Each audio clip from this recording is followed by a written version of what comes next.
Welcome to TVBS Meeting Room. I'm your host, Wenqi Yu. Today, we're pleased to have FARAH PANDITH, former and the very first U.S. Special Representative to Muslim communities, to help us understand America's relationship with the Muslim communities over the last 2 decades.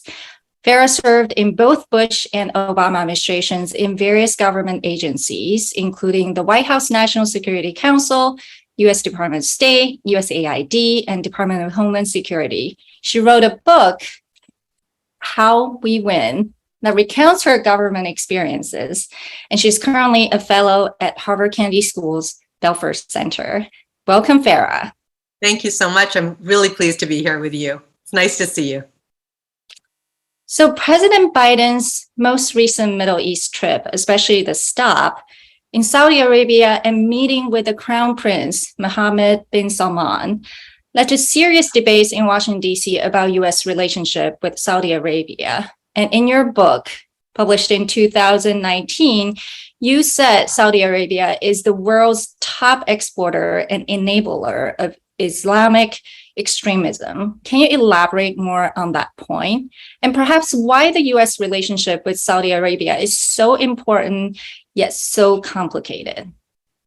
Let's start with it's so complicated. It is impossible to describe in a nutshell why Saudi Arabia is so important to the way in which we think about the Middle East and how we, over decades, have thought about the importance of the trust that we built with the kingdom, how we think about its resources, what we know to be true about the way in which they engage with other parts of the Middle East, and why it's important to us. What I say in the book is not about U.S. foreign policy to the Middle East. What I talk about in the chapter called Plague from the Gulf is the importance of understanding the system that is supporting extremism around the world. Where are the ideologies of us versus them taking root? How are they funded? How do they spread? Why is it important to understand the origin stories of how people think about themselves and their identity? Saudi Arabia, in the work that I did in government, to my surprise, because when I came into government, I had no idea that they had done so much around the world to shape the feeling of being Muslim around the world. And what I uncovered was, whether I was in Zanzibar or I was in Surabaya, whether I was in Malaysia, whether I was in Norway, didn't matter where in the world I was, that I saw evidence of Saudi Arabia funding and curtailing the way people think about their heritage, their diversity of being Muslims, how it feels to be Muslim. And that was important, because if you begin to see an identity crisis happening around the world with young Muslims under the age of 30 primarily, and you're asking yourself, where are they getting the notions about what a true Muslim is? Or where are they learning about their faith? Where are they learning about mutual respect for other kinds of religions and other kinds of people? And things keep coming back to a couple of sources: the training of religious leaders that come out of Saudi Arabia that go around the world, the spreading of a very particular translation of the Quran that they give for free around the world, including in the United States. You see the eradication of history in parts of the world, Bosnia, parts of Africa, where they're reshaping the heritage stories of traditional cultures. You begin to ask yourself, what's the impact of this? So the component that I talk about in the book had to do with the plank that supports the system underlying extremism, and that coming directly from Saudi Arabia. Now, put that aside for a moment. Our relationship with Saudi Arabia isn't only around that, but we have spent billions of dollars in fighting terrorist organizations that use an ideology of us versus them in places all over the world. Obviously, some of the most obvious are Afghanistan and Iraq, when we were fighting ISIS also in Syria. We saw the implication for American taxpayer dollars, for our troops, for the way in which we are, thinking about stability in certain parts of the world. And so what I argue is, if we're serious about fighting the ideology of hate and extremism, particularly the kind of extremism that comes from groups that manipulate Islam for their nefarious ends, then we've got to get serious about Saudi Arabia. The president's sorry, go ahead. No. I think that's so important for people to understand this, right? So it sounds like there's this manipulation of shaping a certain type of Muslim identity, especially by exploiting the young people, because they, oftentimes have identity crisis and are easier to be manipulated.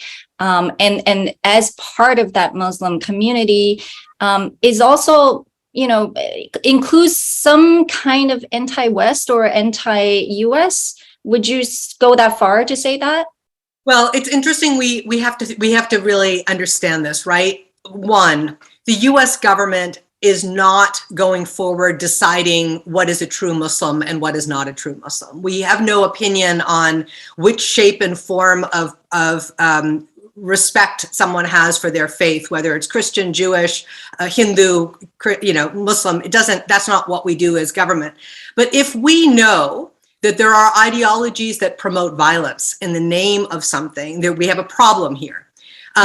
We see in the textbooks that Saudi Arabia teaches their young, and also gives those textbooks around the world. These are textbooks, by the way, that ISIS used when they began the so-called caliphate, because the textbooks so aligned with their violent ideology that they used Saudi textbooks in the beginning. It isn't just about what's a pure Muslim according to what their ideology is. It's also how they feel about other faiths. So I remember, when I was special representative to Muslim communities, going into bookstores in Britain and picking up off the shelf free books that had been brought from Saudi Arabia that explained that, quote, all Jews are pigs. When you begin to teach children and young adults about an us versus them and link it, importantly, to the way in which they practice their faith, you see what happens along the way as they're forming what they believe to be a true expression of their faith. So I know, it's not just my own travels around the world in government. We have tons of evidence from all kinds of, organizations and researchers and academia that have looked at textbooks, that have looked at the translation of the Quran, that have spent time trying to unpack what Saudi Arabia says in terms of its reforming itself, it's changing things, and what really has taken place. I think this is a really important issue, but it is not the only component to the relationship the United States has with the kingdom. And I think what I was saying about the president's trip to Saudi Arabia, as controversial as it was, because let's be clear, what the US government has found to be true about the killing of the journalist Khashoggi was that MBS was responsible for that. It was a brutal, horrific killing. And for many, including the president when he was running for office, talked about the evidence that pointed to that direction. His decision to make them, quote, a pariah. He made all that clear in the lead up to his election. What we have to understand today, too, is that while we are looking at the Middle East and we're looking at the changes and the nuances that are taking place there and the rise of various other threats that we hadn't thought about, I think the play that the president and the administration is making today is an attempt to recalibrate the relationships in the Middle East, not just for the short term, but for the longer term. And I think the controversy is when can or should the president have gone about this recalibration in this way without the kind of responsibility that they believe MBS should take over the killing of the journalist, and that it's so went against our values as a country and what we stand for, that if we are giving him a break on that, anything goes. And I think that's the controversy here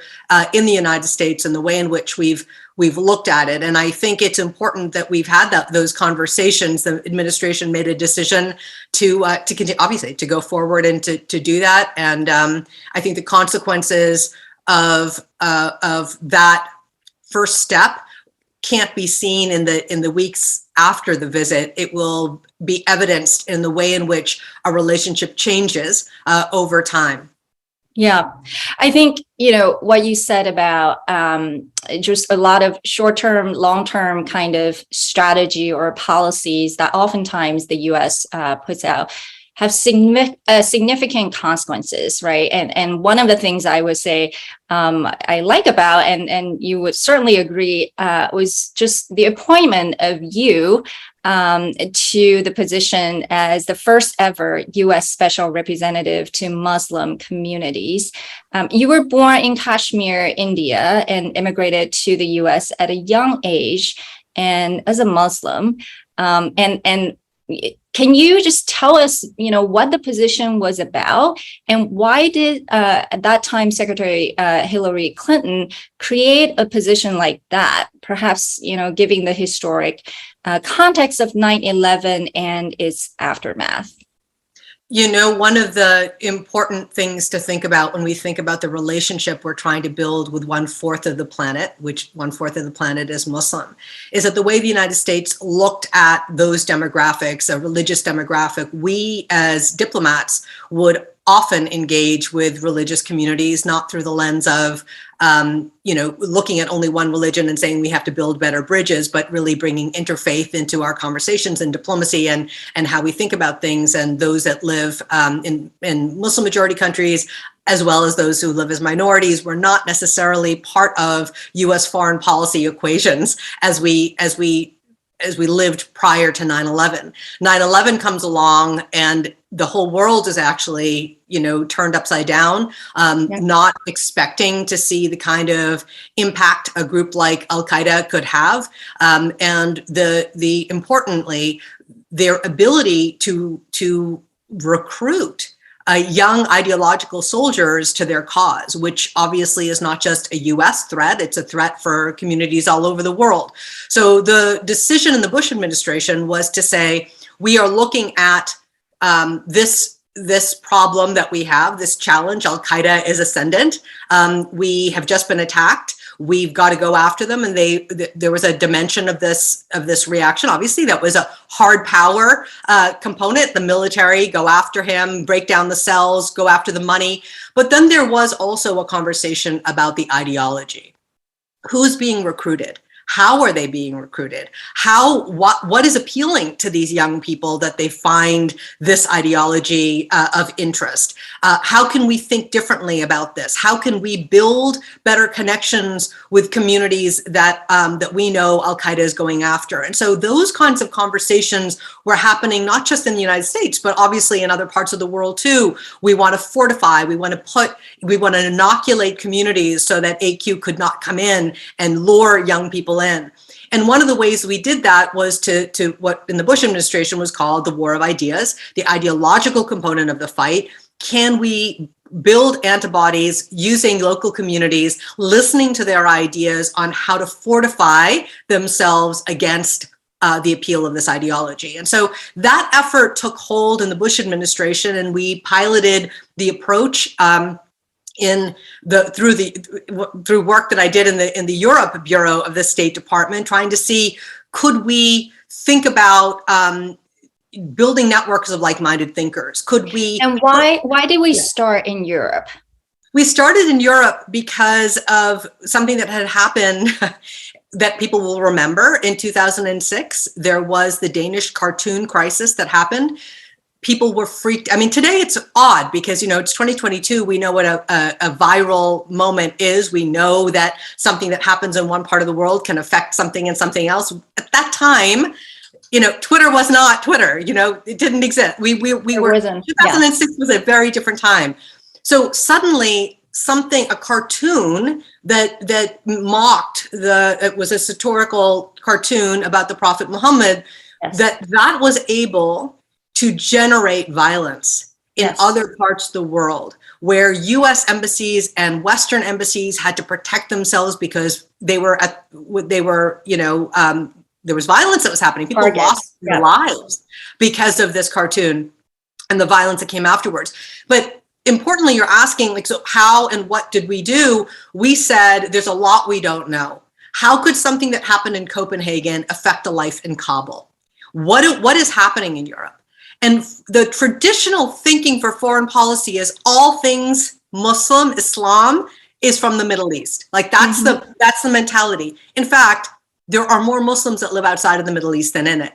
We had not done the kind of nuanced thinking around the complexity of demographics with Muslims around the world to understand what was taking place. Certainly in Europe, it was a new moment for us to be thinking about what's actually happening with a fourth generation Muslim Brit. What's happening with a second generation Turkish German?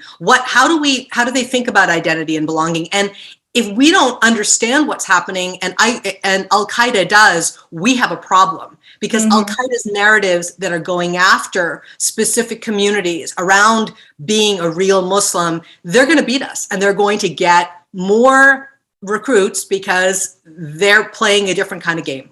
So we started in Europe because of the conversation that happened within the US government after the Danish cartoon crisis. We piloted programs in the Europe Bureau over the course of 2 years, 2007 to 2009, where we stood up networks of like-minded thinkers. We generated all kinds of new thinking that, in fact, the European governments were not doing. We got to know different kinds of communities, and we understood the grassroots was really, really important, and that we needed to help seed many different kinds of programs to build fortification. When President Obama, sorry, go ahead. Continue. I was just going to say, so we had that model. And when President Obama became president, he was, and he very historically in his inauguration speech on the steps of the Capitol talked about wanting to build a new kind of relationship with Muslims around the world based on mutual interest and mutual respect. It was an important priority for the administration. How can we think differently about 1/4 of the planet?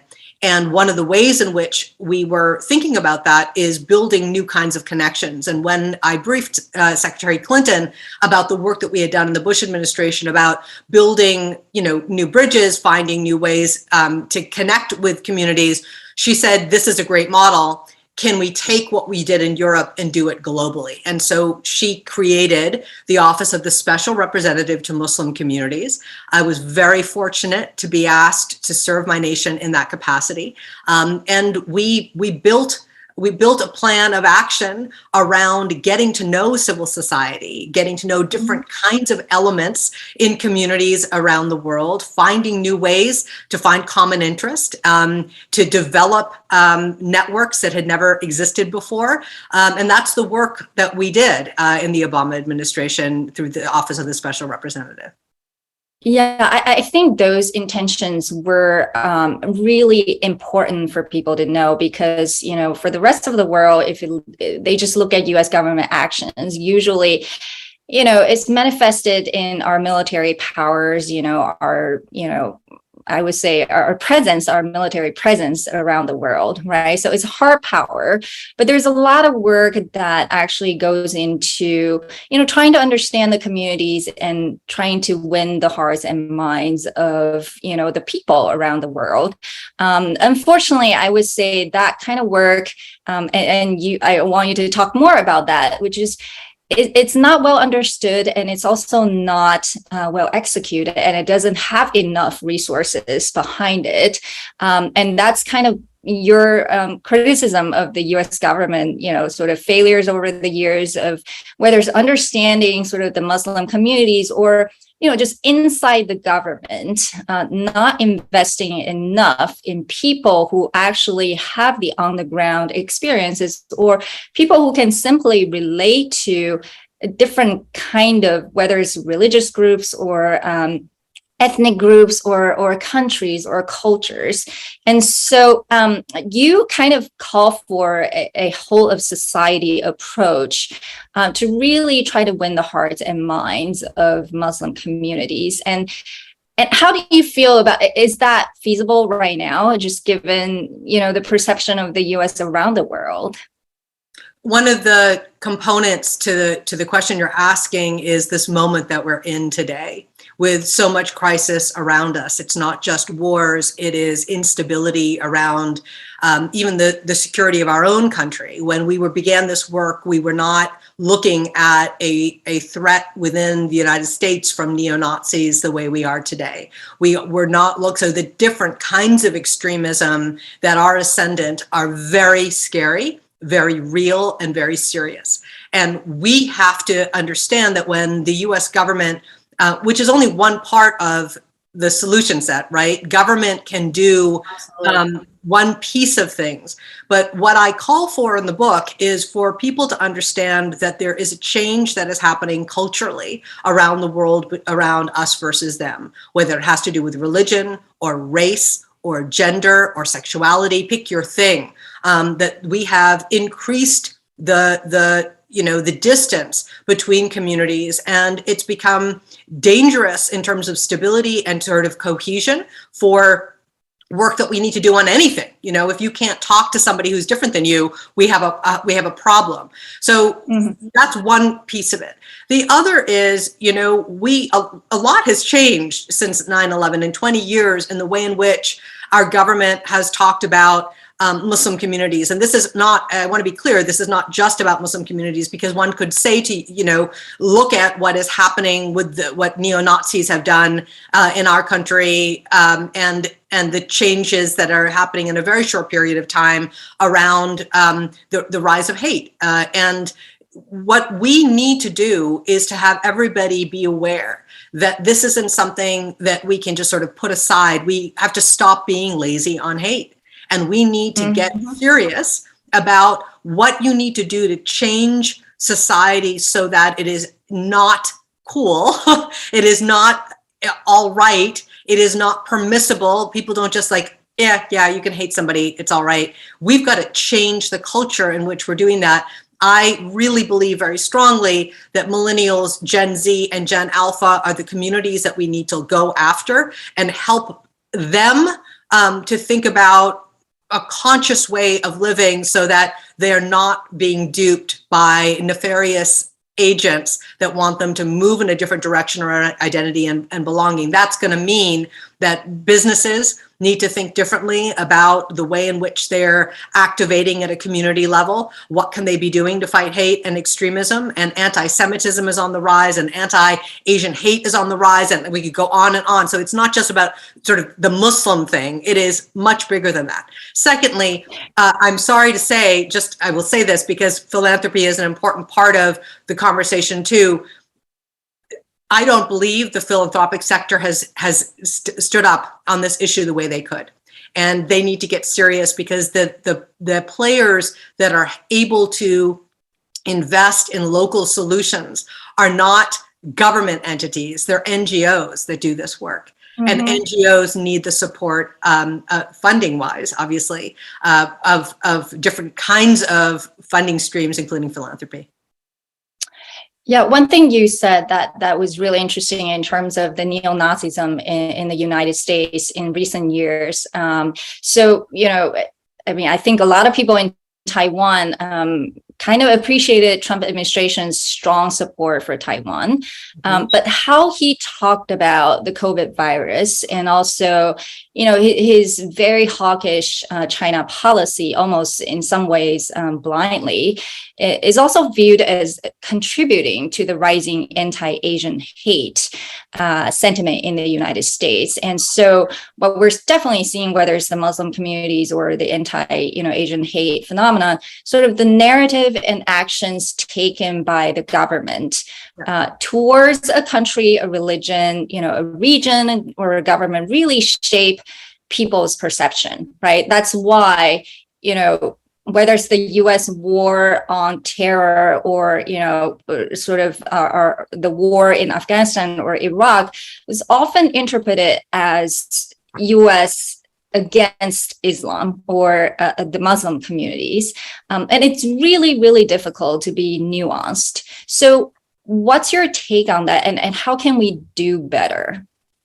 We have evidence, very clear evidence, that words that come out of a president's mouth actually impact the way society accepts and appreciates a particular issue. And we know that.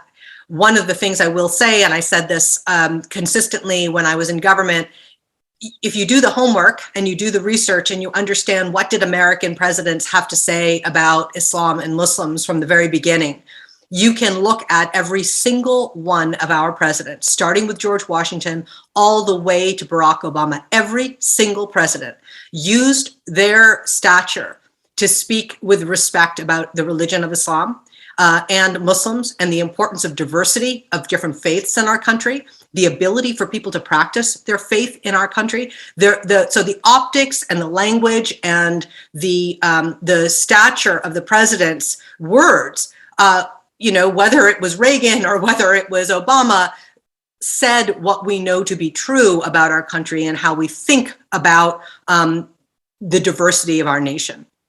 When you have a president that goes in the opposite direction. In fact, President Trump did quite the opposite, calling very fine people after the Charlottesville,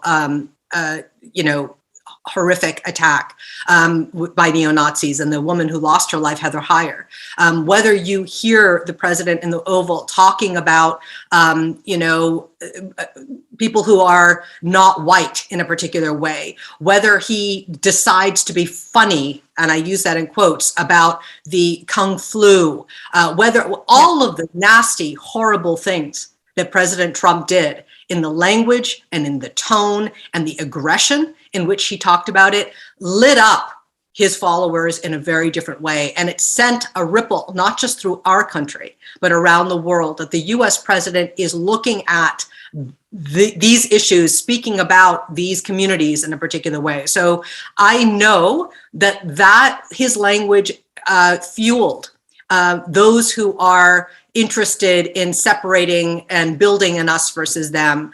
We know through the evidence of what happened in our nation about anti-Asian hate, the rise of incidents in our nation against people who are, we use the term AAPI, Asian American Pacific Islander is the term that's used in the United States for a whole group of very diverse people, unfortunately. Mm-hmm. But the rise of hate, violent attack, we know this to be true. So we have to be really clear about US policies are not policies necessarily that are, our relationship with India is not a relationship with a Judeo-Christian nation, with a Hindu majority nation. That's not the way we do foreign policy.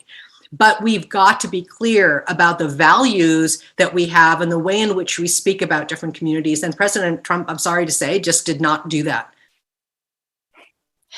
I mean, I think both of us would agree on that. And it's interesting because his China stance was quite welcomed in other parts of the world. So I want to talk about China because you also visited Muslim community in China, the Hui people, and also other parts of Asia. And you did not visit Uyghurs in Xinjiang. Did you actually try when you were in the government? When I was special representative, I was invited by the Asia Society to be on a panel in China and got a visa to be able to do that. And we added a few other stops on that trip. We were not able to go see the Uyghurs. And that was I was very sorry not to be able to do that because obviously China is a very ancient country filled with communities of Muslims, by the way, that have been around for a long time. The Uyghurs are some, the Hui people are others. And I was able to visit mosques that were, more than 1,000 years old. I was able to talk to academics about the diversity of Islam in China and where and how, these communities were built. I also had some really interesting conversations with non-Muslim Chinese around the feeling of Islam in China and what had changed after 9/11. I remember, having conversations with people talking about the pride that they had because of some of these communities that were very old and very valued communities, but that they perceived the Islam component as threatening now at a time when they never had before because of incidents that were happening around the world, the way they were hearing about what real Islam was supposed to be, a violence, and there was fear that was injected into the conversation. So that was interesting for me, but was also very interesting for me to know that at the same time that, you can have these conversations around ancient communities in China that were Muslim, one of the most important ones I was not able to visit. And we know today the impact of that fear and that aggression on the Uyghurs. And I will say, you've heard the statements from Secretary Blinken. He recently talked about this, the joint statement with the Canadians and the Brits about what's happening in Xinjiang and what we know to be true through Chinese documents themselves, through satellites, through firsthand witnesses, the camps, 1 to 2 million that are in these vocational camps. We know about forced labor. We know about the sterilization. We know about the eradication of history. We know about the detentions. We know that too, which is also very interesting. We know that there are Muslim majority nations like Saudi Arabia and the UAE and Morocco and others who are helping the Chinese round up people with that ethnic background to bring them back to China. And so there is a lot going on around the issue of Uyghurs, not just in China, but globally, how the world responds to this and the values that we have around human rights, around what we know is happening is going to be, I think, continue to be, a very important conversation that we have. I want to link it also to what we know to be true about consumers, because what you're seeing happen in the United States and in other parts of the world is the linkage between where you get your cotton, the supply chain component of forced labor. And it's going to be interesting to see how this plays out.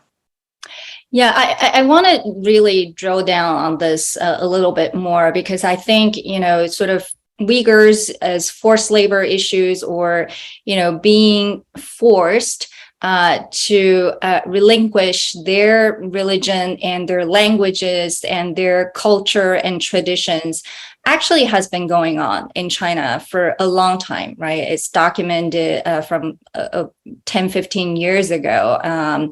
But it didn't get a lot of attention in the US government. And there was criticism back then that the US government wasn't giving China enough pressure because, the US was engaged in the so-called war on terror.